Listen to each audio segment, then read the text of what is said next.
बिस्मिल्लाहिर्रहमानिर्रहीम। अस्सलाम वालेकुम। मेरा नाम है अदील अब्बास और आप देख रहे हैं एडी इलेक्ट्रिक यूट्यूब चैनल। प्यारे दोस्तों, आज की वीडियो के अंदर हम बात करेंगे कि सिर्फ चंद पैसे बचाने की खातिर बाज़ औक़ात लोग इतनी नाक़स किस्म की वायरिंग करवा लेते हैं जिसका नुकसान उन्हें किसी भी टाइम हो सकता है। वो नुकसान माली भी हो सकता है और जानी भी हो सकता है। तो दोस्तों, आज की इस वीडियो के अंदर हम जहाँ पर मौजूद है, यहाँ पर भी इस तरीके का एक वाक़या रोनुमा हुआ है जिसकी वजह से इनके घर के अंदर जो सारी इलेक्ट्रिकल वायरिंग हुई थी उसको आग लग गई है और इनका अच्छा खासा नुकसान भी हो गया है। एक छोटी सी गलती करने की वजह से और नाक़स क्वालिटी की वायर इस्तेमाल करने की वजह से सारी वायरिंग मिनटों में जल गई। तो यहाँ पर दोस्तों इस रूम के अंदर हम आ चुके हैं। यहाँ पर आप देख सकते हैं सामने आपको एक बोर्ड लगा हुआ नज़र आ रहा है। तो अब बात करते हैं कि वायरिंग जलने की वजह क्या बनी। दोस्तों, ये मकान रेंट पे है, तो यहाँ पर नए किराएदार आए हैं। तो यहाँ पर इस बोर्ड के अंदर एक सॉकेट ख़राब थी। इन साहिबान ने बोर्ड के अंदर जो सॉकेट ख़राब थी उसको तब्दील करने की कोशिश की और जो मेन स्विच था वो भी बंद नहीं किया, जिसकी वजह से गलती से इनसे दोनों वायर आपस में टच हो गई और सारी की जो सारी वायरिंग है घर की वो जल गई और इन बेचारों को अच्छा खासा नुकसान हो गया। तो जैसे कि स्क्रीन के अंदर भी आप देख सकते हैं कि तारों की क्या हालत हो गई है। दोस्तों, हर वीडियो के अंदर आपको बताता रहता हूँ कि जब भी बिजली का काम करें, चाहे छोटा हो या बड़ा हो, तो मेन स्विच को हमेशा ऑफ़ कर लिया करें। इससे आप ख़ुद भी महफूज रह सकते हैं और आपकी जो चीज़ें हैं वो भी महफूज रह सकती हैं। तो यहाँ पर इस वायरिंग की जलने की वजह ये बनी। तो यहाँ पर दोस्तों अब आप देख सकते हैं कि इस घर का जो मेन स्विच है वो यहाँ पर लगा हुआ है। हम फ्यूज़ को बारी बारी उतार के चेक करते हैं कि आया फ्यूज़ अंदर से ठीक है या नहीं। तो यहाँ पर दोस्तों आप देख सकते हैं कि फ्यूज़ बिल्कुल ठीक है। तो यहाँ पर अब एक सवाल पैदा होता है कि घर की जो सारी वायरिंग है वो जल गई है, तो ये जो फ्यूज़ है ये क्यों नहीं उड़े। ठीक है दोस्तों, तो क्योंकि इनको प्रोटेक्शन के लिए लगाया जाता है, तो फ्यूज़ बिल्कुल सलामत है, लेकिन जो घर की सारी वायरिंग है वो जल गई है। तो आगे चल के मैं आपको इसका रीज़न भी बताता हूँ कि ये फ्यूज़ किस वजह से नहीं उड़े। तो दोस्तों, इस मेन स्विच से यहाँ से ये जो पट्टी आपको लगी हुई नज़र आ रही है, ये आगे जो बाकी घर के कमरे बने हुए हैं उस तरफ जा रही है और इस तरीके से यहाँ पे ये वाशरूम का बोर्ड लगा हुआ है, तो यहाँ से होती है आगे रूम के अंदर जा रही है। तो यहाँ तक जैसा कि आप इस पट्टी के अंदर भी देख सकते हैं, जितनी यहाँ पे ये वायरिंग आपको नज़र आ रही है सारी की सारी जली हुई है। इस रूम तक सारी की सारी जो मेन वायर थी वो जली हुई है। दोस्तों, अब यहाँ पर हमारा जो मेन पॉइंट वो ये है कि दोस्तों यहाँ पर आप देख सकते हैं कि हमारी जो ये मेन वायर है, यहाँ पूरे घर की जो मेन वायर है दोस्तों, ये 329 की इस्तेमाल की गई है। ठीक है, हालांकि 329 की वायर सिर्फ लाइट और पंखों को चलाने के लिए इस्तेमाल की जाती है, जबकि यहाँ पे मालिक साहिबान ने चंद पैसे बचाने की खातिर पूरी घर की जो वायरिंग का लोड है वो सारा 329 पे डाल दिया है। ये यार बोर्ड तक जा रही है। तो फिर आप खुद सोचें कि अगर जो 5 एम्पेयर की एक वायर की कैपेसिटी है, अगर उसके अंदर से आप 10 एम्पेयर का लोड गुजारेंगे तो फिर उसका जो हशर है वो यही होना है।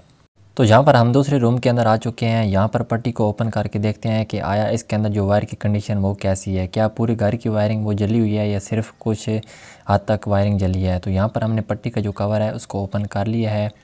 अब इसके अंदर जो वायर की कंडीशन है वो हम चेक करते हैं। तो यहाँ पर भी दोस्तों आप देख सकते हैं सामने आपको वाज़ेह तौर पर सारी वायर जली हुई है, आपस में ये दोनों वायर जुड़ चुकी हैं। ठीक है दोस्तों, तो यहाँ पर यही वजह बनी है कि ओवरलोड और शॉर्ट सर्किट होने की वजह से सारी की सारी जो वायर थी वो जल गई है। दोस्तों, वैसे भी अगर एक वायर है उसकी जो करंट कैपेसिटी है वो 5 एम्पेयर है, अगर आप उसे 6 या 7 एम्पेयर का लोड उठाएंगे तो वो वायर हीट भी होगी और आहिस्ता आहिस्ता उसकी जो लाइफ है वो कम होती जाएगी और एक दिन वो भी जल जाएगी। तो इस तरीके से दोस्तों अब हमने यहाँ पर ये 729 की सारी वायर इस घर के अंदर डालनी है। ठीक है, जितनी भी सारी जली हुई वायर थी उसको हमने निकाल दी है। अब यहाँ पर हम ये 729 की मेन वायर पूरी घर के लोड के तौर पे इस्तेमाल करेंगे। ठीक है, हर बोर्ड तक अब हमारी ये मेन स्विच से लेकर हर बोर्ड तक हम 729 की वायर को डालेंगे।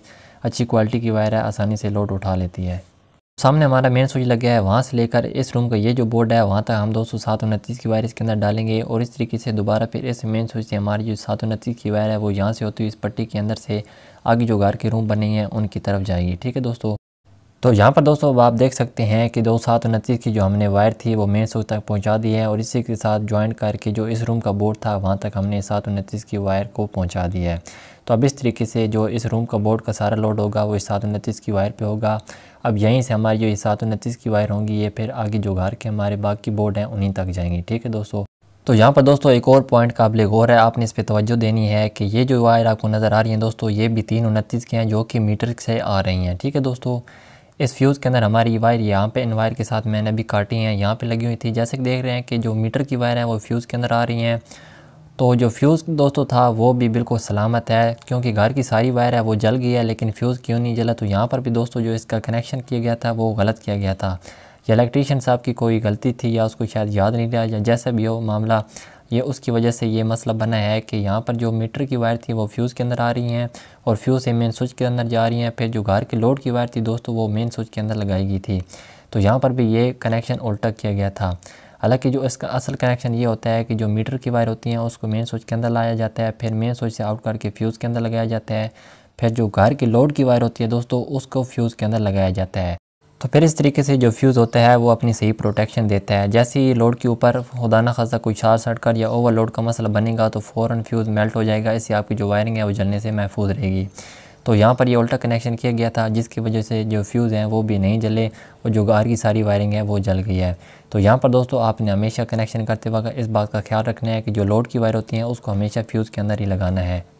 तो फाइनली दोस्तों हमने 329 की सारी जली वायर को निकाल के उसकी जगह पर जो 729 की मेन वायर है वो हर स्विच बोर्ड तक पहुंचा दी है। ठीक है दोस्तों, तो यहाँ पर आप देख सकते हैं कि ये हमारे दोनों मेन वायर हैं, ये हमारा फेस है, ये हमारी न्यूट्रल वायर है। ठीक है दोस्तों, तो यहाँ पर इस बोर्ड के एक कनेक्शन में आपको समझा देता हूँ कि ये जो हमारी मेन वायर है इसको हमने स्विच के अंदर लगा देना है। तो यहाँ पर हमारी ये 3 स्विच है इसके अंदर लगे हुए हैं, स्विच के अंदर लगा दिया, न्यूट्रल को हमने ए सॉकेट के अंदर लगा देना है। तो इस तरीके से बोर्ड के जो कनेक्शन है मुकम्मल हो चुके हैं। फाइनली इस बोर्ड को हमने बंद कर देना है। तो यहाँ पर दोस्तों अब इस मेन स्विच के अंदर जो कनेक्शन है वो भी आप देख सकते हैं कि इसके जो कनेक्शन है वो अब हमने सीधे कर दिए हैं। हमारे घर की जो लोड की वायर थी उनको हमने पहले फ्यूज़ के अंदर लगाया है, या हमारी फ्यूज़ के अंदर दोनों वायर लग गई हैं, फिर यहाँ से आउट करके हमने मेन स्विच के अंदर लगाया है और इस तरीके से अब हमारी ये जो 2 वायर हैं ये अब मीटर के अंदर जाके लगेंगी। ठीक है, तो अब इस तरीके से ये जो फ्यूज़ है ये सही तरीके से प्रोटेक्शन करेंगे। आगे जब भी खुदा न खासा कोई शॉर्ट सर्किट वगैरह हुआ तो ये हमारे फ्यूज़ फ़ौरन नहीं उड़ जाएंगे, इससे हमारी जो वायरिंग है वो जलने से महफूज रहेगी। तो इसका जो असल कनेक्शन का तरीका वो ये होता है।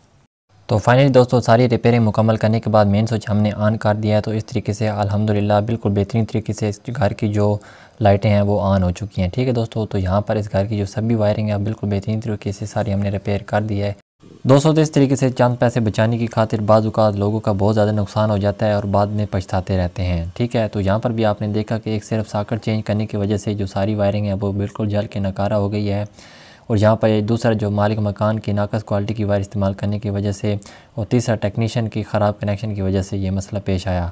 तो हमेशा जब भी काम करवाएं अच्छे इलेक्ट्रीशियन से काम करवाएं, अच्छी क्वालिटी का मटेरियल इस्तेमाल करें ताकि फ्यूचर में भी आप नुकसान से बच सकें।